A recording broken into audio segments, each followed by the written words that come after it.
Friendship தாண்டி அவங்க 2 பேரும் சினிமா பேசுறது வந்து அவ்வளோ அழகா இருக்கும்.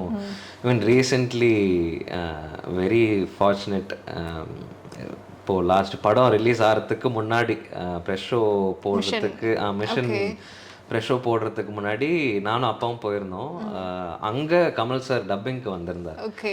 ஸோ அங்கே ஒரு மொமெண்ட் இருந்துச்சு. அப்பாவுக்கும் கமல் சாருக்கும் அவங்க பாண்டிங்காக இருக்கட்டும், இல்லை சினிமா பற்றி பேசுகிறதா இருக்கட்டும், அது அது எப்போ அவங்க பேசினாலும் சரி, நான் சின்ன வயசுலேருந்து பார்க்குறேன், இப்போ வரைக்குமே அவங்க இன்னும் கற்றுக்கணுன்றது, இல்லை அவங்க பேசுகிற சினிமாவாக இருக்கட்டும், ஓகே. அதெல்லாம் அது எனக்கு எப்படி இன்னும் இவ்வளோ கற்றுக்கிறது எவ்வளோ இருக்குன்றது வந்து அவரை சொல்லுவாங்களே என்சைக்ளோபீடியான்ட்டு, அதுதான் அது அது வந்து வெரி ட்ரூ. அண்ட் அவங்க ஃப்ரெண்ட்ஷிப்பாக இருக்கட்டும், இல்லை சேர்ந்து நடித்த படங்களாக இருக்கட்டும், இப்போ வரைக்குமே அதை தொடர்ந்து வருதுன்றது வந்துட்டு இஸ் வெரி பியூட்டிஃபுல்.